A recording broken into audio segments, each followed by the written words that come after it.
जय जगन्नाथ दर्शक बंधु श्रीमद् भागवतम प्रथम स्कंद आज भागरे आमे जानिबा भगवान किपरि परीक्षित गर्भरे सुरक्षा देइथिले। तेणु अश्वत्थामा को दंड दे छाड़ीदेवा पर पांडव और कौरव माने सेमानकर आत्मीय मानक आत्मार शब्द निमते गंगा कूल को जाई जल तर्पण कले एवं दुखी व्यक्तिगण को आध्यात्मिक नीतिबाणी शुणाई सांत्वना देले। यापर किछि काल अतिक्रम पर युधिष्ठिर महाराज तीनोटी अश्वमेध यज्ञ कले एवं सृष्टि रे शांति स्थापना कले। यापर भगवान श्रीकृष्ण द्वारका निमते प्रस्थान करने को प्रस्तुत हेले।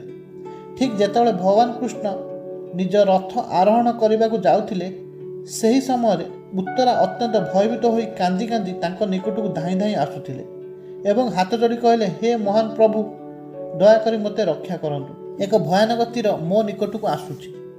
जदि आपण चाहुचंती तेबे मु जली जिबा पई मोर कोनोसी आपत्ति नाही, किंतु मो गर्भरे थिबा शिशु को दयाकरी रक्षा करंतु। यह सुनी भगवान कृष्ण बुझी पारिले जे अश्वत्थामा पांडव मानकर शेष अंतिम उत्तराधिकारी को विनाश करने निमते ब्रह्मास्त्र प्रयोग करिसेंती। जदिओ पांडव माने अस्त्र धारण कर सारिथिले, किंतु भगवान कृष्ण भल भाव जानिथिले जे पांडव मानक पाखरे ब्रह्मास्त्र को सामना करिवार समय नाही।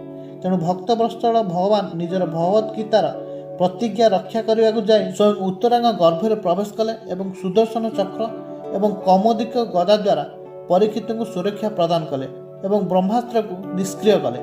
तापरे पुनर्बार द्वारका निमते प्रस्थान करने को प्रस्तुत हेले। सेतेबेले कुंती देवी तांकर 5 पुत्र को सांगरे नहीं आसिले एवं भगवान को खूब सुंदर प्रार्थना कले, जहाँकि महाराणी कुंती स्तुति नाम विख्यात।